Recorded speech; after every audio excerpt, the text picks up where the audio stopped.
Course Navigation Tutorial. Access your course through Dashboard or the Control Panel. When you press the icon on the upper right side of your screen, the Control Panel provides you with two options for viewing your courses: Card View and Recent Activity. Card View on the Control Panel presents a card for each course. Recent Activity presents a list of your participation in the courses in which you are enrolled. For this demonstration, we will select the Information Technology Literacy course on the Card View option. Once inside the course, you will see two vertical menus on the left side of the page. For this tutorial, we will only work with the options of the course homepage, so you can go ahead and close the second vertical menu. The course homepage presents all the navigation options.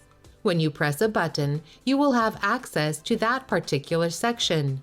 You can return to the homepage using the usual options in your browser.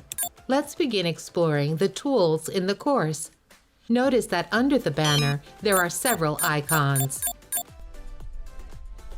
The Intro section displays a series of steps you must complete before beginning Week 1.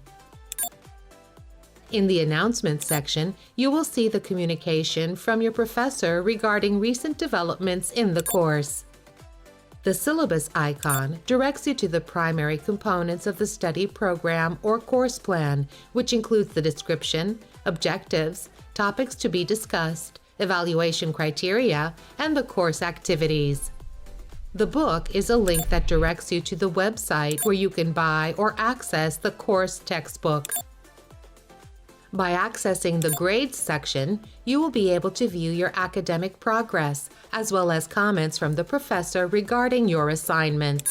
Through the Professor icon, you will be able to access your professor's profile and contact information on Canvas. The Conferences icon directs you to the Big Blue Button page, an interactive tool that will enable you to see and hear your professor and classmates discuss the main topics of the course. Below this menu, you will see 4 columns that correspond to each week of the course. Through these columns, you can access the schedule, lesson plan, and activities for the week. When you select Schedule, you will have access to a more detailed explanation of the activities for that week and the approximate time it will take to complete them. On the Lesson Plan page, you will find the key concept, learning objectives, study material, and the activities for each week. Each activity has a link to the technical instructions for participating in forums and submitting work through Canvas. For more information, you can access the Canvas guides or contact your academic advisor.